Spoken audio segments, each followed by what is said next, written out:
ಚಂದನಪುರದ ಆ ಹಳೆಯ ಮನೆ ಯಾವಾಗಲೂ ಸಂತೋಷ ಮತ್ತು ವೀರತನದ ಕಥೆಗಳಿಂದ ಮೊಳಗುತ್ತಿದ್ದ ಆ ಮನೆ ಇಂದು ಗಾಢ ನಿಶ್ಶಬ್ದ ಮತ್ತು ದುಃಖದ ನೆರಳಿನಲ್ಲಿ ಮುಚ್ಚಿಕೊಂಡಿದೆ. ಗ್ರಾಮದ ರಕ್ಷಕ ಮಾಧವ, ಒಮ್ಮೆ ಮರಣವನ್ನೇ ಸವಾಲು ಮಾಡಿದ ಆ ವೀರನು, ಇಂದು ಒಂದು ಹಾಸಿಗೆಯ ಮೇಲೆ ತನ್ನ ಕೊನೆಯ ಉಸಿರನ್ನು ಎಣಿಸುತ್ತಿದ್ದಾನೆ. ಮಾಧವನ ದೇಹ ಹಳದಿ ಬಣ್ಣಕ್ಕೆ ತಿರುಗಿದೆ. ಅವನ ಉಸಿರು ತಡೆತಡೆಯಾಗಿ ಬರುತ್ತಿದೆ. ಮರಣದ ನೆರಳು ಅವನ ಮೇಲೆ ಬೀಳುತ್ತಿದೆ. ಅವನ ಏಕೈಕ ಮಗ ಅರ್ಜುನ ಅವನ ಬಳಿಯೇ ಕುಳಿತಿದ್ದಾನೆ. ಅಪ್ಪ, ನೀವು ಕಣ್ಣು ಮುಚ್ಚಬೇಡಿ. ನೋಡಿ, ನಿಮ್ಮ ಅರ್ಜುನ ನಿಮ್ಮ ಪಕ್ಕದಲ್ಲೇ ಇದ್ದಾನೆ. ನೀವು ಹೇಳಿದಿರಲ್ಲ, ನಾನೊಬ್ಬ ಮಹಾನ್ ಯೋಧನಾಗಬೇಕು ಅಂತ. ಆಗ ಇಂದು ನೀವು ಹೀಗೆ ಸೋಲೊಪ್ಪಿಕೊಳ್ಳುವುದು ಹೇಗೆ? ನಾನು ಶಪಥ ಮಾಡ್ತೇನೆ, ನಿಮ್ಮನ್ನು ಮರಣದ ಬಾಯಿಯಿಂದ ಹಿಂದಕ್ಕೆ ಎಳೆಯುತ್ತೇನೆ. ದಯವಿಟ್ಟು ಧೈರ್ಯ ಕಳೆದುಕೊಳ್ಬೇಡಿ. ನಾನೀಗಲೇ ದೊಡ್ಡ ವೈದ್ಯರನ್ನು ಕರೆದುಕೊಂಡು ಬರುತ್ತೇನೆ. ಮಗನೇ ಅರ್ಜುನ, ನನ್ನ ಮಾತನ್ನು ಗಮನದಿಂದ ಕೇಳು. ಇನ್ನೂ ಹೆಚ್ಚು ಸಮಯ ನನ್ನ ಬಳಿ ಇರೋದಿಲ್ಲ ಅನ್ನಿಸುತ್ತದೆ. ನನ್ನ ದೇಹ ಭಾರವಾಗುತ್ತಿದೆ. ಜೀವನದ ನೂಲು ತುಂಡಾಗುವಂತೆ ಕಾಣುತ್ತಿದೆ. ನನಗೆ ನನ್ನ ಮರಣದ ಭಯ ಇಲ್ಲ, ಆದರೆ ನಿನ್ನ ಮತ್ತು ನಿನ್ನ ತಾಯಿಯ ಚಿಂತೆಯಿದೆ. ನಾನು ವರ್ಷಗಳ ಹಿಂದೆ ಓಡಿಸಿದ ಆ ರಾಕ್ಷಸ ಇವತ್ತು ಕೂಡ ಪ್ರತೀಕಾರದ ಬೆಂಕಿಯಲ್ಲಿ ಹೊತ್ತಿ ಉರಿಯುತ್ತಿರಬಹುದು. ನನ್ನ ನಂತರ ನೀನು ಈ ಮನೆಯ ರಕ್ಷಕನಾಗಬಲ್ಲೆಯಾ? ಅಪ್ಪ, ಇಂತಹ ದುರ್ಬಲ ಮಾತುಗಳಿಂದ ನನ್ನ ಧೈರ್ಯವನ್ನು ಕುಗ್ಗಿಸಬೇಡಿ. ನೀವು ಆ ದೊಡ್ಡ ಆಲದ ಮರದಂತೆ. ನಿಮ್ಮ ನೆರಳಿನಲ್ಲಿ ಈ ಗ್ರಾಮ ಸುರಕ್ಷಿತವಾಗಿತ್ತು. ಆ ಮರ ಕಳೆಯಲು ನಮಗೆ ಹಕ್ಕಿಲ್ಲ. ಆ ರಾಕ್ಷಸದ ಬಗ್ಗೆ ಮಾತಾಡಿದರೆ ನಾನು ನಿಮ್ಮ ಮಗ. ನಿಮ್ಮ ರಕ್ತ ನನ್ನೊಳಗೆ ಹರಿಯುತ್ತಿದೆ. ನಿಮ್ಮ ವೀರತೆ ನನ್ನ ರಕ್ತದಲ್ಲಿ ಧೈರ್ಯವಾಗಿ ಓಡುತ್ತಿದೆ. ನಾನು ಶಪಥ ಮಾಡುತ್ತೇನೆ, ಯಾವ ದುಷ್ಟಶಕ್ತಿಯೂ ಈ ಮನೆಯ ಬಾಗಿಲು ದಾಟುವುದಿಲ್ಲ. ನಿನ್ನ ಮಾತುಗಳಲ್ಲಿ ನನ್ನ ಯೌವನದ ಧ್ವನಿ ಕೇಳುತ್ತಿದೆ ಅರ್ಜುನ. ಆದ್ರೆ ಈ ರೋಗ ಸಾಮಾನ್ಯ ಜ್ವರ ಅಲ್ಲ. ಇದು ಆ ರಾಕ್ಷಸದ ಮಾಯೆಯ ಆಟ ಎಂದು ನನಗೆ ಅನುಮಾನ. ಅವನು ನನ್ನನ್ನು ಒಳಗಿನಿಂದ ಕಲ್ಲಾಗಿಸುತ್ತಿದ್ದಾನೆ. ನಾನು ಶಕ್ತಿಯಲ್ಲಿರುವವರೆಗೆ ಅವನಿಂದ ಯಾರಿಗೂ ಏನೂ ಆಗುವುದಿಲ್ಲ ಅನ್ನೋದನ್ನು ಅವನಿಗೆ ಗೊತ್ತಿದೆ. ಅಪ್ಪ, ನಿಮ್ಮ ಪ್ರತಿಯೊಂದು ಪಾಠವೂ ನನಗೆ ಕಲ್ಲಿನ ಶಾಸನ ಇದ್ದ ಹಾಗೆ. ಆದರೆ ಈಗ ನಿಮ್ಮ ಪ್ರಾಣ ಉಳಿಸೋದು ಮುಖ್ಯ. ನಾನು ನಿಮಗೆ ಹೀಗೆ ನಿರ್ಗತಿಕನಾಗಿ ನೋಡಲು ಸಾಧ್ಯವಿಲ್ಲ. ಅಮ್ಮ ದೇವಸ್ಥಾನದಲ್ಲಿ ದೇವರನ್ನು ಪ್ರಾರ್ಥಿಸುತ್ತಿದ್ದಾರೆ. ನನ್ನ ಮನಸ್ಸು ಹೇಳುತ್ತಿದೆ, ಒಂದು ಅದ್ಭುತ ಆಗ್ತದೆ ಎಂದು.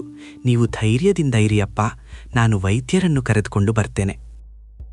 ಅರ್ಜುನ ಆತಂಕದಿಂದ ಗ್ರಾಮ ಬೀದಿಗಳಲ್ಲಿ ಓಡುತ್ತಾ ವೈದ್ಯರ ಮನೆಗೆ ತಲುಪ್ತಾನೆ. ಅವನ ಮುಖದಲ್ಲಿ ಬೆವರು, ಕಣ್ಣುಗಳಲ್ಲಿ ಭಯ. ಅವನು ಬಾಗಿಲನ್ನು ಬಲವಾಗಿ ತಟ್ಟುತ್ತಾನೆ.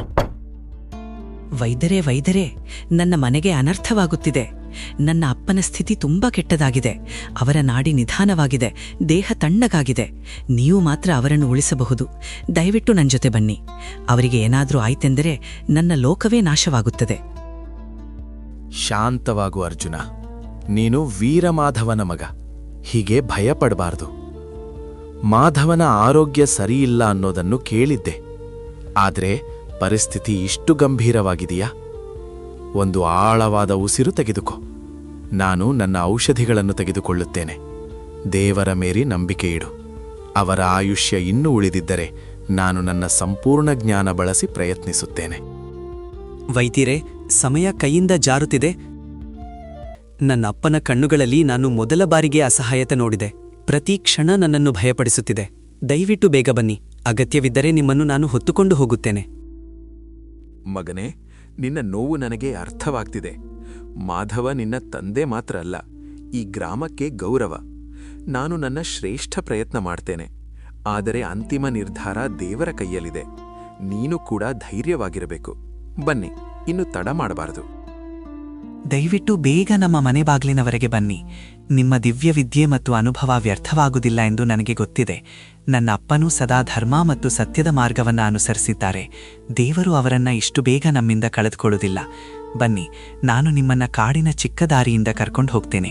ಹಾಗಾದರೆ ನಾವು ಬೇಗ ಮನೆ ತಲುಪಬಹುದು. ವೈದ್ಯರು ತುಂಬಾ ದೂರ ನಡೆದ ನಂತರ ಆ ಮನೆಯನ್ನ ತಲುಪಿದರು. ಅತ್ಯಂತ ಗಂಭೀರವಾಗಿ ಮಾಧವನನ್ನ ಪರಿಶೀಲಿಸಲು ಆರಂಭಿಸಿದರು. ಕೊಠಡಿಯಲ್ಲಿ ಶ್ಮಶಾನದಂತ ನಿಶ್ಶಬ್ದ. ಮಾಧವನ ಕಷ್ಟದ ಉಸಿರಿನ ಶಬ್ದ ಮಾತ್ರ ಕೇಳಿಸುತ್ತಿತ್ತು. ವೈದ್ಯರ ಮುಖವನ್ನ ನೋಡಿ ಅರ್ಜುನನ ಹೃದಯ ಬಡಿತ ಹೆಚ್ಚಾಯಿತು. ವೈದ್ಯರೇ, ನೀವು ಇಷ್ಟು ಸಮಯ ಮೌನವಾಗಿರುವುದೇಕೆ? ಅಪ್ಪನ ನಾಡಿ ಏನು ಹೇಳ್ತಿದೆ? ನಿಮ್ಮ ಬಳಿ ಯಾವ ಔಷಧಿ ಇದೆ ಅವರನ್ನ ಈ ನೋವಿನಿಂದ ಮುಕ್ತಗೊಳಿಸಲು? ನೀವು ಹೇಳಿದ ಯಾವುದನ್ನಾದರೂ ಮಾಡಲು ನಾನು ಸಿದ್ಧ. ಒಮ್ಮೆ ಹೇಳಿ ಅಪ್ಪನು ಮತ್ತೆ ಆರೋಗ್ಯವಾಗ್ತಾರೆ ಅಂತ. ನಿಮ್ಮ ಈ ಮೌನ ನನ್ನನ್ನು ಒಳಗಿನಿಂದ ಕೊಲ್ಲುತ್ತಿದೆ. ಇದು ಸಾಮಾನ್ಯ ರೋಗವೇ ಅಥವಾ ಯಾವುದೋ ದುಷ್ಟ ಮಾಯೆಯ ಪರಿಣಾಮವೇ? ಅರ್ಜುನ, ಸತ್ಯ ತುಂಬಾ ಕಠಿಣವಾಗಿದೆ. ನಿನ್ನ ತಂದೆಯನ್ನು ಮೂಕ ಜ್ವರ ಎಂಬ ಅಸಾಧ್ಯ ರೋಗ ಹಿಡಿದಿದೆ. ಇದು ಸಾಮಾನ್ಯ ರೋಗವಲ್ಲ. ಇದು ಒಂದು ಪುರಾತನ ಶಾಪದಂತೆ ದೇಹದ ರಕ್ತವನ್ನು ನಿಧಾನವಾಗಿ ಕಲ್ಲಾಗಿಸುತ್ತದೆ. ನನ್ನ ಜೀವನದಲ್ಲಿ ಇಷ್ಟು ಭಯಾನಕ ರೋಗವನ್ನು ನಾನು ನೋಡಿಲ್ಲ. ಇದಕ್ಕೆ ಒಂದೇ ಒಂದು ಪರಿಹಾರ ಇದೆ. ಕಾಂತಾರ ಕಾಡಿನ ಮಧ್ಯದಲ್ಲಿ ಅರಳುವ ನೀಲಕಮಲ ಪುಷ್ಪದೀಕು. ನೀಲಕಮಲ ಪುಷ್ಪವಾ? ವೈದ್ಯರೇ, ನಾನು ಕೇಳಿದ್ದೇನೆ ಆ ಕಾಂತಾರ ಕಾಡಿನಲ್ಲಿ ಯಮರಾಜನ ವಾಸವಿದೆ ಅಂತ. ಅಲ್ಲಿ ಹೋಗಿದವರು ಹಿಂದಿರುಗುವುದೇ ಇಲ್ಲ. ಯಾವುದೇ ಬೇರೆ ಮಾರ್ಗ ಇಲ್ಲವೇ? ನಗರದಿಂದ ಔಷಧಿ ತರಲು ಸಾಧ್ಯವಿಲ್ಲವೇ? ಅಪ್ಪನ ಬಳಿ ಅಷ್ಟು ಸಮಯ ಇಲ್ಲ. ದಯವಿಟ್ಟು ಬೇರೆ ಉಪಾಯ ಹೇಳಿ. ಮಗನೇ, ಬೇರೆ ಮಾರ್ಗ ಇದ್ರೆ ನಾನು ನಿನ್ನನ್ನು ಆ ನರಕಕ್ಕೆ ಕಳುಹಿಸುತ್ತಿರಲಿಲ್ಲ. ಈ ವಿಷವನ್ನು ಶಮನ ಮಾಡಲು ನೀಲಕಮಲದ ರಸ ಮಾತ್ರ ಪರಿಹಾರ. ನಿನ್ನ ಬಳಿ ನಾಳೆ ಸೂರ್ಯಾಸ್ತದವರೆಗೆ ಮಾತ್ರ ಸಮಯ ಇದೆ. ಆಗಲಿಲ್ಲ ಅಂದ್ರೆ ಮಾಧವನ ದೇಹ ಸಂಪೂರ್ಣ ಕಲ್ಲಾಗುತ್ತದೆ. ಇದೀಗ ನಿರ್ಧಾರ ನಿನ್ನ ಕೈಯಲ್ಲಿ. ಅಪ್ಪನ ಪ್ರಾಣ ಉಳಿಸುತ್ತೀಯಾ ಅಥವಾ ನಿನ್ನ ಜೀವ? ನನ್ನ ನಿರ್ಧಾರ ಅಂತಿಮವಾಗಿದೆ. ನನ್ನ ಅಪ್ಪನ ಜೀವನಕ್ಕಾಗಿ ನಾನು ಯಾವ ಅಪಾಯವನ್ನಾದರೂ ಸ್ವೀಕರಿಸ್ತೇನೆ. ನನ್ನ ಪ್ರೀತಿ ನನ್ನ ಭಯಕ್ಕಿಂತ ದೊಡ್ಡದು. ನಾನು ನಾಳೆ ಬೆಳಿಗ್ಗೆ ಮೊದಲ ಕಿರಣದೊಂದಿಗೆ ಕಾಡಿಗೆ ಹೊರಡ್ತೇನೆ. ನೀವು ಅಪ್ಪನ ಉಸಿರನ್ನು ನಾಳೆ ಸೂರ್ಯಾಸ್ತದವರೆಗೆ ಹಿಡಿದುಕೊಳ್ಳಲು ಪ್ರಯತ್ನಿಸಿ. ನಾನು ಆ ದಿವ್ಯ ಪುಷ್ಪವನ್ನು ತಂದುಕೊಡುತ್ತೇನೆ, ಏನೇ ಆಗಲಿ. ಅಷ್ಟರಲ್ಲಿ ಮಿಂಚು ಕಿಡಿಕಾರಿತು. ಹಳೆಯ ಮನೆಯ ದೊಡ್ಡ ಬಾಗಿಲು ಜೋರಾಗಿ ತೆರೆದಿತು. ಆ ಭಯಾನಕ ರಾಕ್ಷಸ, ವರ್ಷಗಳಿಂದ ಪ್ರತೀಕಾರದ ಬೆಂಕಿಯಲ್ಲಿ ಉರಿಯುತ್ತಿದ್ದವನು ಮಾಧವನ ಅಂತ್ಯ ನೋಡಲು ಬಂದಿದ್ದನು. ನೋಡಿ ಚಂದನಪುರದ ಮಹಾವೀರನ ಸ್ಥಿತಿ. ಇಂದು ಅಸಹಾಯಕನಾಗಿ ಮರಣದ ಹತ್ತಿರ ಬಿದ್ದಿದ್ದಾನೆ. ಓ ಮಾಧವ, ನಿನ್ನ ಮಾಯಾ ಕೋಡಲಿಯಲ್ಲಿದೆ. ಇಂದು ಕಣ್ಣು ತೆರೆದುಕೊಳ್ಳಲು ಕೂಡ ಶಕ್ತಿಯಿಲ್ಲ. ನಿನ್ನನ್ನು ನಾನು ಇದೇ ಸ್ಥಿತಿಯಲ್ಲಿ ಎಳೆದುಕೊಂಡು ಹೋಗುತ್ತೇನೆ. ನನ್ನ ಅವಮಾನ ಮಾಡಿದವನ ಅಂತ್ಯವನ್ನು ಲೋಕ ನೋಡಲಿ. ನಿಲ್ಲು ದುಷ್ಟದಾನವ, ನನ್ನ ಅಪ್ಪನನ್ನು ಮುಟ್ಟಬೇಡ. ನೀನು ನಿನ್ನನ್ನು ಬಲಿಷ್ಠ ಎಂದುಕೊಳ್ಳುತ್ತೀಯ, ಆದರೆ ನೀನು ಒಬ್ಬ ಭಯಪಡುವ ಕಪಟಿ. ಒಬ್ಬ ಅಸಹಾಯ ವೃದ್ಧನ ಮೇಲೆ ದಾಳಿ ಮಾಡೋದು ನಿನ್ನ ಶೌರ್ಯವಾ? ನಿಜವಾದ ಯೋಧನಾದರೆ ನನ್ನ ಅಪ್ಪನು ಗುಣಮುಖರಾಗುವವರೆಗೆ ಕಾಯು. ನಾನು ನೀಲಕಮಲ ಪುಷ್ಪ ತರುವುದಕ್ಕೆ ಹೋಗುತ್ತಿದ್ದೇನೆ. ನೀಲಕಮಲವಾ? ನೀನು ಆ ಭಯಾನಕ ಕಾಂತಾರ ಕಾಡಿಗೆ ಹೋಗುತ್ತೀಯಾ? ಅಲ್ಲಿ ದೊಡ್ಡ ದೊಡ್ಡ ಯೋಧರನ್ನೇ ಮೃಗಗಳು ತಿಂದಿವೆ. ಅವರ ಆತ್ಮಗಳು ಇನ್ನೂ ಅಲೆದಾಡುತ್ತಿವೆ. ನೀನು ಬದುಕಿ ಬರುತ್ತೀಯೇ ಅಂತ ಭಾವಿಸುತ್ತೀಯಾ? ನೀನು ನಿನ್ನ ಮರಣಕ್ಕೆ ಆಹ್ವಾನ ಕೊಡುತ್ತಿದ್ದೀಯಾ ಮೂರ್ಖ ಬಾಲಕ? ಹೋಗಬೇಡ. ತಾಯಿಯ ಬಳಿ ಅಡಗಿಕೊಂಡು ಅಳುತ್ತಾ ಕುಳಿತುಕೋ. ನನ್ನ ಪ್ರತೀಕಾರವನ್ನು ನನಗೆ ಮಾಡಲು ಬಿಡು. ನನ್ನ ಮರಣವಾಗಲಿ ಅಥವಾ ನನ್ನ ಜಯವಾಗಲಿ ಅದನ್ನು ಕಾಲವೇ ನಿರ್ಧರಿಸುತ್ತದೆ, ನೀನು ಅಲ್ಲ. ನೀನು ನಿಜವಾಗಿಯೂ ಶಕ್ತಿಶಾಲಿಯಾಗಿದ್ದರೆ ನನ್ನ ಸವಾಲನ್ನು ಸ್ವೀಕರಿಸು. ನನಗೆ ನಾಳೆ ಸೂರ್ಯಾಸ್ತದವರೆಗೆ ಸಮಯ ಕೊಡು. ನಾನು ನೀಲಕಮಲ ಪುಷ್ಪವನ್ನು ತಂದು ಹಿಂತಿರುಗಿದ್ದರೆ ನನ್ನ ಅಪ್ಪನು ಗುಣಮುಖರಾದ ನಂತರ ನೀನು ಅವರೊಂದಿಗೆ ಸಮಾನವಾಗಿ ಯುದ್ಧ ಮಾಡಬೇಕು. ಅವರು ಸೋತರೆ ಸಂತೋಷದಿಂದ ನಿನ್ನೊಂದಿಗೆ ಬರುತ್ತಾರೆ. ಆದರೆ ನಾನು ನಾಳೆ ಸೂರ್ಯಾಸ್ತದೊಳಗೆ ಹಿಂತಿರುಗದಿದ್ದರೆ ನೀನು ಅವರನ್ನು ಈ ಸ್ಥಿತಿಯಲ್ಲೇ ತೆಗೆದುಕೊಂಡು ಹೋಗಬಹುದು. ಹೇಳು ದಾನವ, ನಿನಗೆ ನಿನ್ನ ಶಕ್ತಿಯ ಮೇಲೆ ನಂಬಿಕೆ ಇದೆಯಾ ಅಥವಾ ಒಂದು ಬಾಲಕನ ಸವಾಲಿಗೆ ಹೆದರುತ್ತೀಯಾ? ನಿನ್ನ ಈ ಧೈರ್ಯ ನೋಡಿ ನನಗೆ ಆಶ್ಚರ್ಯವಾಗುತ್ತಿದೆ. ಸರಿ, ನಾನು ನಿನ್ನ ಸವಾಲನ್ನು ಸ್ವೀಕರಿಸುತ್ತೇನೆ. ನಾಳೆ ಸೂರ್ಯಾಸ್ತದವರೆಗೆ ನಾನು ಗ್ರಾಮದ ಗಡಿಯಲ್ಲೇ ಕಾಯುತ್ತೇನೆ. ಆದರೆ ನೆನಪಿಡು, ನೀನು ಸಮಯಕ್ಕೆ ಮರಳದಿದ್ದರೆ ನಿನ್ನ ಅಪ್ಪನು ಮತ್ತು ಈ ಸಂಪೂರ್ಣ ಊರನ್ನು ಶ್ಮಶಾನ ಮಾಡುತ್ತೇನೆ. ನಿನ್ನ ತಾಯಿಯನ್ನು ನನ್ನ ದಾಸಿಯಾಗಿಸುತ್ತೇನೆ. ಹೋಗು, ನಿನ್ನ ವಿಧಿಯನ್ನು ಪರೀಕ್ಷಿಸು. ಕಾಂತಾರ ಕಾಡಿನ ಭಯಾನಕ ನೆರಳುಗಳು ನಿನ್ನನ್ನು ಕಾಯುತ್ತಿವೆ. ಮುಂದಿನ ಬೆಳಿಗ್ಗೆ ಸೂರ್ಯನ ಮೊದಲ ಕಿರಣಗಳು ಇನ್ನೂ ಕಾಡಿನ ಕತ್ತಲನ್ನು ಭೇದಿಸದಿದ್ದಾಗಲೇ ಅರ್ಜುನ ಆ ಮರಣದ ಕಾಡಿನಲ್ಲಿ ಕಾಲಿಟ್ಟನು. ಎಲ್ಲೆಡೆ ಭಯಾನಕ ಶಬ್ದಗಳು. ಒಣ ಎಲೆಗಳ ಸದ್ದಿನ ನಡುವೆ ಅಕಸ್ಮಾತ್ ಅವನಿಗೆ ಒಂದು ನೋವಿನ ಕಿರುಚಾಟ ಕೇಳಿಸಿತು. ಅವನು ನೋಡಿದಾಗ ಒಂದು ಚಿಕ್ಕ ಜಿಂಕೆ ಮರಿ ಬೇಟೆಗಾರನ ಮಾಯಾಬಲೆಗೆ ಸಿಲುಕಿ ನರಳುತ್ತಿತ್ತು. ಅದರ ದೇಹದಿಂದ ರಕ್ತ ಹರಿಯುತ್ತಿತ್ತು. ಕಣ್ಣುಗಳಲ್ಲಿ ಸಹಾಯಕ್ಕಾಗಿ ಬೇಡಿಕೆ. ಅಯ್ಯೋ, ಎಷ್ಟು ನಿರಪರಾಧಿ ನೀನು! ಈ ಕ್ರೂರ ಬಲೆಗೆ ಸಿಲುಕಿದ್ದೀಯಾ? ಭಯಪಡಬೇಡ, ನಾನು ನಿನಗೆ ಸಹಾಯ ಮಾಡ್ತೇನೆ. ನನ್ನ ಅಪ್ಪನು ಹೇಳುತ್ತಿದ್ರೂ, ಇತರರ ನೋವನ್ನು ತನ್ನದೇ ನೋವಂತೆ ಕಾಣುವವರನ್ನು ದೇವರು ಯಾವಾಗಲೂ ರಕ್ಷಿಸುತ್ತಾನೆ. ನನಗೆ ಸಮಯ ಕಡಿಮೆ, ಆದರೆ ನಿನ್ನನ್ನು ಹೀಗೆ ಬಿಟ್ಟು ಹೋಗಲು ನನ್ನ ಮನಸ್ಸು ಒಪ್ಪುತ್ತಿಲ್ಲ. ಒಂದು ಕ್ಷಣ ತಾಳು, ಈ ಬಲೆಯನ್ನು ನಾನು ಈಗಲೇ ತೆಗೆಯುತ್ತೇನೆ. ಅರ್ಜುನ ಜಿಂಕೆಯನ್ನು ಬಿಡಿಸಿದ ತಕ್ಷಣ ಸಂಪೂರ್ಣ ಕಾಡು ಸಪ್ತವರ್ಣದ ಬೆಳಕಿನಿಂದ ಪ್ರಕಾಶಿಸಿತು. ಆ ಜಿಂಕೆ ನಿಧಾನವಾಗಿ ರೂಪ ಬದಲಿಸಿತು ಮತ್ತು ಒಂದು ಸುಂದರ ರಾಣಿಯಾಗಿ ಕಾಣಿಸಿಕೊಂಡಿತು. ಅವಳ ಪ್ರಕಾಶದಿಂದ ಕತ್ತಲೆ ದೂರವಾಯಿತು. ಅರ್ಜುನ ಆಶ್ಚರ್ಯದಿಂದ ನೋಡುತ್ತಾ ನಿಂತನು. ಭಯಪಡಬೇಡ ಅರ್ಜುನ, ನಾನು ಈ ಕಾಂತಾರ ಕಾಡಿನ ರಕ್ಷಕಿ. ಒಬ್ಬ ದುಷ್ಟ ತಾಂತ್ರಿಕನ ಶಾಪದಿಂದ ನಾನು ಈ ಜಿಂಕೆಯ ರೂಪದಲ್ಲಿ ಬಂಧಿತಲಾಗಿದ್ದೆ. ನಿನ್ನ ನಿಸ್ವಾರ್ಥ ದಯೆ ಮತ್ತು ಧೈರ್ಯದಿಂದ ನಾನಿಂದು ಮುಕ್ತಳಾದೆ. ಆದ್ರೆ ನೀನು ಈ ಭಯಾನಕ ಕಾಡಿನಲ್ಲಿ ಏನು ಹುಡುಕುತ್ತಿದ್ದೀಯಾ? ಇಲ್ಲಿ ಪ್ರತಿಯೊಂದು ಹೆಜ್ಜೆಯಲ್ಲೂ ಮರಣವೇ ಇದೆ. ನಿನ್ನ ಕಥೆಯನ್ನು ಹೇಳು, ನಾನು ನಿನಗೆ ಸಹಾಯ ಮಾಡಬಹುದು. ದೇವಿ, ನನ್ನ ತಂದೆ ಮಾಧವ ಮರಣದ ಅಂಚಿನಲ್ಲಿದ್ದಾರೆ. ಅವರಿಗೆ ಮೂಕಜ್ವರ ಬಂದಿದೆ. ಅವರನ್ನು ಉಳಿಸಲು ನೀಲಕಮಲ ಪುಷ್ಪ ಮಾತ್ರ ಸಹಾಯ ಮಾಡುತ್ತದೆ. ಆದ್ದರಿಂದ ನಾನಿಲ್ಲಿ ಬಂದಿದ್ದೇನೆ. ಆದರೆ ಅದು ಎಲ್ಲಿದೆ ಎಂಬುದು ನನಗೆ ಗೊತ್ತಿಲ್ಲ. ಸೂರ್ಯಾಸ್ತದೊಳಗೆ ಮನೆ ತಲುಪಬೇಕು. ಇಲ್ಲದಿದ್ದರೆ ಆ ರಾಕ್ಷಸ ನನ್ನ ಕುಟುಂಬವನ್ನು ನಾಶ ಮಾಡುತ್ತಾನೆ. ದಯವಿಟ್ಟು ನನಗೆ ದಾರಿ ತೋರಿಸಿ. ನಿನ್ನ ಪಿತೃಭಕ್ತಿ ನೋಡಿ ನಿನಗೆ 3 ದಿವ್ಯ ಮಂತ್ರಗಳನ್ನು ಕೊಡಲು ನಾನು ಬಯಸುತ್ತೇನೆ. ಇವು ಸಾಮಾನ್ಯ ಮಂತ್ರಗಳಲ್ಲ, ಬ್ರಹ್ಮಾಂಡದ ಶಕ್ತಿಯೇ ಇವು. ಮೊದಲದು ಸ್ತಂಭನ ಮಂತ್ರ. ಇದರಿಂದ ನೀನು ಯಾವ ಶತ್ರುವನ್ನಾದರೂ ಕಲ್ಲಿನಂತೆ ನಿಲ್ಲಿಸಬಹುದು. ನೀನು ಇದನ್ನು ಸ್ವೀಕರಿಸಲು ಸಿದ್ಧನಾ? ದೇವಿ, ಇದು ನನ್ನ ಮಾರ್ಗದ ಅಡೆತಡೆಗಳನ್ನು ದೂರ ಮಾಡುತ್ತಿದೆಯಾದ್ರೆ ನಾನು ಇದನ್ನು ಸ್ವೀಕರಿಸುತ್ತೇನೆ. ನಾನು ಈ ಶಕ್ತಿಯನ್ನು ಕೇವಲ ರಕ್ಷಣೆಗೆ ಮಾತ್ರ ಬಳಸುತ್ತೇನೆ. ಇದು ನನ್ನ ತಂದೆಯ ಪಾಠ. ನಾನು ವಚನ ಕೊಡುತ್ತೇನೆ. ಅದ್ಭುತ. ಎರಡನೆಯದು ಅದೃಶ್ಯ ಮಂತ್ರ. ಇದರಿಂದ ನೀನು ಯಾರಿಗೂ ಕಾಣದಂತೆ ಆಗಬಹುದು. ಮೂರನೆಯದು ವಿನಾಶ ಮಂತ್ರ. ಇದು ಯಾವ ಕಪ್ಪು ಶಕ್ತಿಯನ್ನಾದರೂ ನಾಶ ಮಾಡುತ್ತದೆ. ಈ 3 ಮಂತ್ರಗಳು ನಿನ್ನ ಕವಚ ಮತ್ತು ಆಯುಧವಾಗುತ್ತವೆ. ನೀನು ಇದನ್ನು ಹೊರುವ ಧೈರ್ಯ ಹೊಂದಿದ್ದೀಯಾ? ದೇವಿ, ಈ ಶಕ್ತಿಗಳು ನನಗೆ ದೇವರ ಆಶೀರ್ವಾದದಂತೆ. ನಾನು ಇವುಗಳ ಮಹತ್ವವನ್ನು ಎಂದಿಗೂ ಕಡಿಮೆ ಮಾಡಲ್ಲ. ನಾನು ಕಡಿಮೆಯಾಗಲು ಬಿಡುವುದಿಲ್ಲ. ನನ್ನ ಮನಸ್ಸು ಶುದ್ಧವಾಗಿದೆ. ನನ್ನ ಗುರಿ ಪವಿತ್ರವಾಗಿದೆ. ಈಗ ನನಗೆ ಆ ದಿವ್ಯ ಜಲಪಾತದ ದಾರಿಯನ್ನು ತೋರಿಸಿ. ಅಲ್ಲಿ ನೀಲಕಮಲ ಪುಷ್ಪ ಅರಳುತ್ತದೆ. ಪ್ರತಿ ಕ್ಷಣವೂ ನನ್ನ ತಂದೆಯ ಉಸಿರನ್ನು ಕಡಿಮೆ ಮಾಡುತ್ತಿದೆ. ಸೂರ್ಯ ಅಸ್ತಮಿಸಲು ಬರುತ್ತಿದೆ.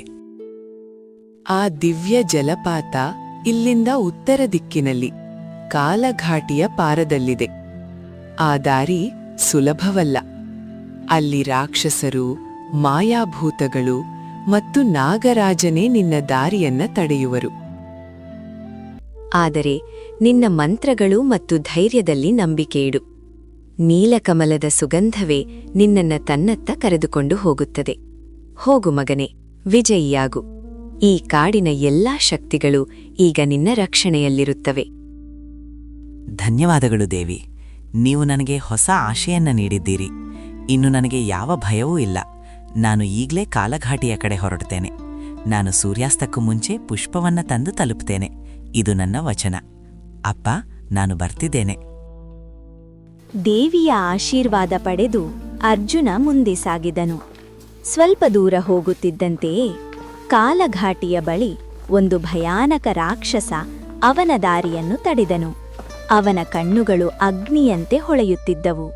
ಅವನು ಗರ್ಜಿಸಿದಾಗ ಭೂಮಿ ಕಂಪಿಸಿತು. ಹಹಾ ಮೂರ್ಖ ಬಾಲಕನೇ, ನೀನೇ ನನ್ನ ಬಲೆಗೆ ಬಿದ್ದೀಯಾ? ನೀನು ಈ ಕಾಡಿಗೆ ಬರಲು ಧೈರ್ಯ ಹೇಗೆ ಮಾಡಿದೆ? ನಿನ್ನ ಎಲುಬುಗಳನ್ನು ತಿಂದು ನನ್ನ ಹಸಿವು ತಣಿಸುತ್ತೇನೆ. ಇಲ್ಲಿ ನಿನ್ನನ್ನು ಉಳಿಸಲು ಯಾರೂ ಇಲ್ಲ. ನೀನು ನನ್ನ ಆಹಾರವಾಗುತ್ತೀಯಾ?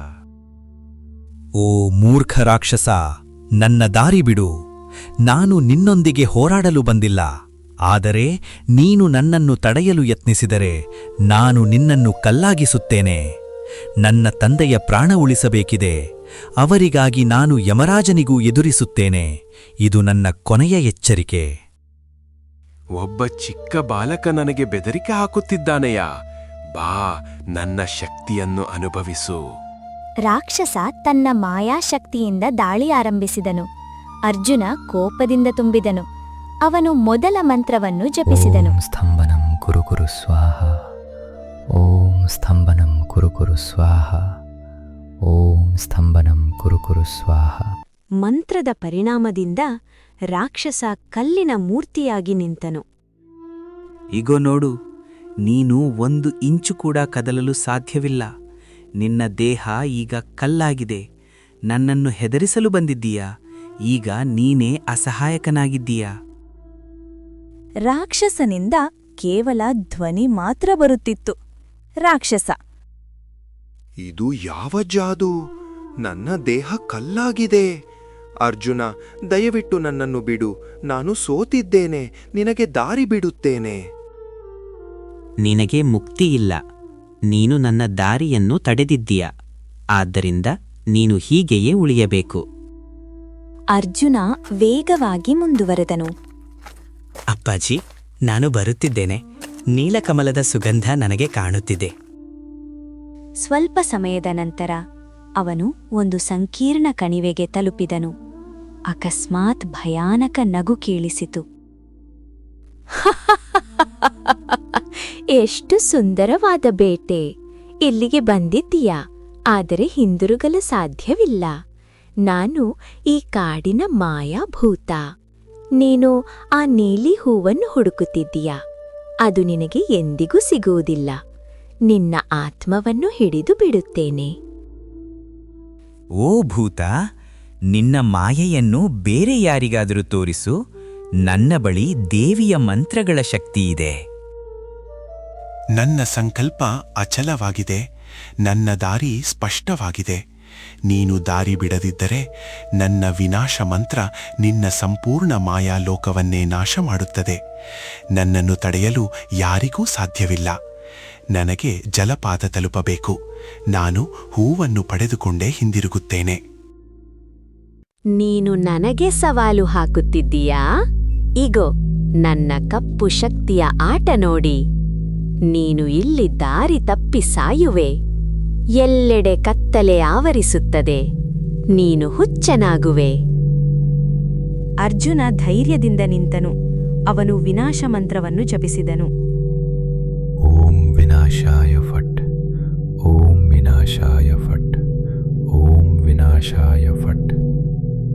ಕ್ಷಣದಲ್ಲೇ ಭೂತದ ಎಲ್ಲ ಕಪ್ಪು ಶಕ್ತಿಗಳು ನಾಶವಾಗಲು ಆರಂಭಿಸಿದವು. ನೋಡು, ನಿನ್ನ ಕತ್ತಲೆ ಈಗ ಬೆಳಗಿನಿಂದ ನಾಶವಾಗುತ್ತಿದೆ. ನಿನ್ನ ಮಾಯಾಜಾಲ ಮುರಿದು ಹೋಗುತ್ತಿದೆ.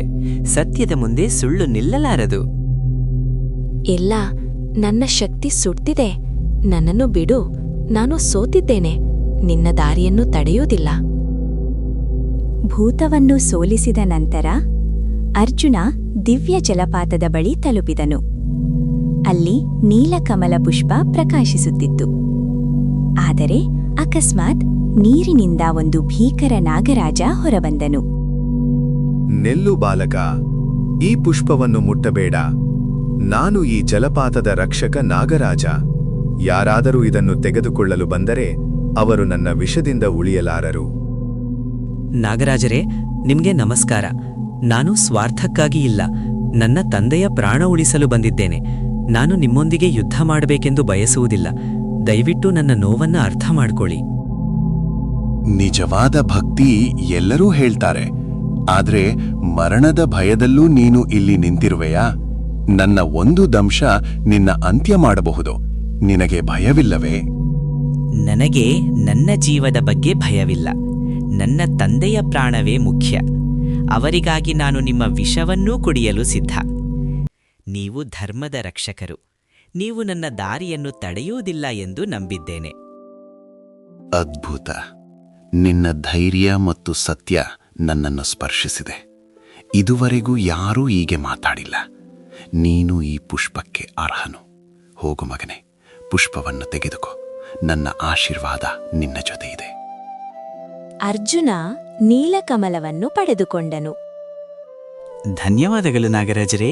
ಈಗ ನಾನು ಮಂತ್ರದ ವೇಗದಲ್ಲಿ ಮನೆಗೆ ಹೋಗ್ತೇನೆ. ಅಪ್ಪಾಜಿ, ನಾನು ಬರ್ತಿದ್ದೇನೆ.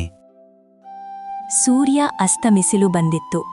ಹಳೆಯ ಮನೆಯ ಮುಂದೆ ರಾಕ್ಷಸ ನಿಂತಿದ್ದನು.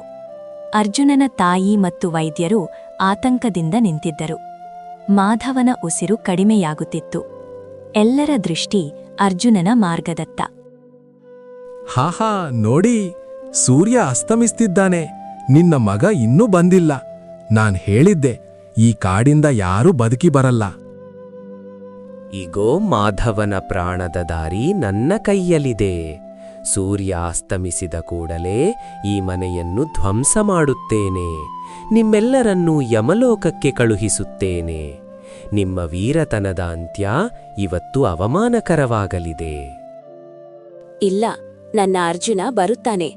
ನನ್ನ ಮಗ ಖಂಡಿತ ಬರುತ್ತಾನೆ. ದೇವರು ಎಂದಿಗೂ ಅಧರ್ಮವನ್ನು ಗೆಲ್ಲಲು ಬಿಡುವುದಿಲ್ಲ. ನೀನು ನನ್ನ ಗಂಡನನ್ನು ದುರ್ಬಲಗೊಳಿಸಿದ್ದೀಯ. ಆದರೆ ನನ್ನ ಮಗನ ಸಂಕಲ್ಪ ನಿನಗೆ ಗೊತ್ತಿಲ್ಲ. ಅವನು ಮರಣವನ್ನೇ ಸೋಲಿಸಿ ಬರುತ್ತಾನೆ. ನನ್ನ ಮಮತಿ ಮತ್ತು ಮಾಧವನ ಆಶೀರ್ವಾದ ಅವನನ್ನು ರಕ್ಷಿಸುತ್ತಿವೆ. ಸತ್ಯದ ಜಯ ಖಚಿತ. ಸ್ಥಿತಿ ತುಂಬಾ ಗಂಭೀರವಾಗಿದೆ. ಮಾಧವನ ನಾಡಿ ಬಹುತೇಕ ನಿಂತಿದೆ. ಮುಂದಿನ 5 ನಿಮಿಷಗಳಲ್ಲಿ ನೀಲಕಮಲದ ಔಷಧಿ ಸಿಗದಿದ್ದರೆ ಎಲ್ಲವೂ ವ್ಯರ್ಥವಾಗುತ್ತದೆ. ಅರ್ಜುನ, ನೀನು ಎಲ್ಲಿದ್ದೀಯ ಮಗಮೇ? ಅಕಸ್ಮಾತ್ ಆಕಾಶದಲ್ಲಿ ವಿಚಿತ್ರ ಶಬ್ದ ಕೇಳಿಸಿತು. ಗಾಳಿ ನಿಂತಿತು. ಕಾಲವೇ ನಿಂತಂತೆ ಆಯಿತು. ನೀಲ ಬೆಳಕಿನ ವಲಯ ಪ್ರತ್ಯಕ್ಷವಾಯಿತು. ಅದರೊಳಗಿಂದ ಅರ್ಜುನ ಕಾಣಿಸಿಕೊಂಡನು. ನಿಲ್ಲು ದುಷ್ಟದಾನವ, ನಾನು ಬಂದಿದ್ದೇನೆ. ವೈದ್ಯರೇ, ಇದು ನೀಲಕಮಲ ಪುಷ್ಪ. ತಕ್ಷಣ ತಂದೆಗೆ ನೀಡಿ. ಸೂರ್ಯಾಸ್ತಕ್ಕೆ ಕೇವಲ 2 ನಿಮಿಷಗಳು ಮಾತ್ರ ಉಳಿದವು. ವೈದ್ಯರು ಪುಷ್ಪವನ್ನು ಮಾಧವನ ಮೇಲೆ ಇಟ್ಟರು. ಕ್ಷಣದಲ್ಲೇ ಮಾಧವನ ಕಣ್ಣುಗಳು ತೆರೆದವು. ದೇಹ ನಿಧಾನವಾಗಿ ಚೇತರಿಸಿಕೊಳ್ಳಲು ಶುರುವಾಯಿತು. ವೈದ್ಯ ಆಶ್ಚರ್ಯದಿಂದ, ಅದ್ಭುತ! ಇದು ಅಮೃತದಂತೆ ಕೆಲಸ ಮಾಡುತ್ತಿದೆ. ಅರ್ಜುನ, ನೀನು ಅಸಾಧ್ಯವನ್ನು ಸಾಧ್ಯ ಮಾಡಿದ್ದೀಯಾ. ಅರ್ಜುನ, ನನ್ನ ಮಗನೇ, ನೀನು ನನ್ನ ಪ್ರಾಣ ಮಾತ್ರ ಉಳಿಸಲಿಲ್ಲ, ನಮ್ಮ ಕುಟುಂಬದ ಗೌರವವನ್ನೂ ಉಳಿಸಿದ್ದೀಯ. ಈಗ ರಾಕ್ಷಸನಿಗೆ ಪಾಠ ಕಲಿಸು. ಇದು ನಿನ್ನ ಧರ್ಮ. ಅರ್ಜುನ ಹೊರಗೆ ಬಂದನು. ಹಾ, ಸೂರ್ಯ ಇನ್ನೂ ಮುಳುಗಿಲ್ಲ. ನಿನ್ನ ತಂದೆ ಬದುಕಿದ್ದಾನೆ. ಆದರೆ ಒಪ್ಪಂದದ ಪ್ರಕಾರ ಅವನನ್ನು ನನ್ನ ಜೊತೆ ಕಳುಹಿಸು. ಮೂರ್ಖ ದಾನವ, ಷರತ್ತು ಅದು ಅಲ್ಲ. ನಾನು ಹೇಳಿದ್ದೇನು ಅಂದ್ರೆ, ನಾನು ಪುಷ್ಪ ತಂದೆ ಗುಣಮುಖರಾದ್ರೆ ನೀನು ಅವರೊಂದಿಗೆ ಯುದ್ಧ ಮಾಡಬೇಕು. ಆದರೆ ಈಗ ಯುದ್ಧ ನನ್ನೊಂದಿಗೆ. ರಾಕ್ಷಸ ಕೋಪದಿಂದ ದಾಳಿ ಮಾಡಿದನು. ಆದ್ರೆ ಅರ್ಜುನ ಈಗ ಅಸಾಮಾನ್ಯ ಶಕ್ತಿಯೊಂದಿಗೆ ತುಂಬಿದ್ದನು. ಅವನು ಯಾವುದೇ ಮಂತ್ರವಿಲ್ಲದೆ ರಾಕ್ಷಸನ ಕತ್ತನ್ನು ಹಿಡಿದು ಎಸೆದನು. ಭೂಮಿಗೆ ಅಪ್ಪಳಿಸಿ ಅವನನ್ನು ಚೆನ್ನಾಗಿ ಸೋಲಿಸಿದನು. ರಾಕ್ಷಸನ ಶಕ್ತಿ ಸಂಪೂರ್ಣ ಕುಸಿದು ಹೋಯಿತು. ಅವನು ಭಯದಿಂದ ಓಡಿಹೋದನು. 6 ತಿಂಗಳು ಕಳೆದವು. ರಾಕ್ಷಸ ಸೋಲಿನ ಅವಮಾನದಿಂದ ಕೋಪಗೊಂಡಿದ್ದನು. ಅವನು ತನ್ನ ಗುಹೆಯಲ್ಲಿ ಕುಳಿತು ಪ್ರತೀಕಾರದ ಯೋಜನೆ ಮಾಡುತ್ತಿದ್ದನು.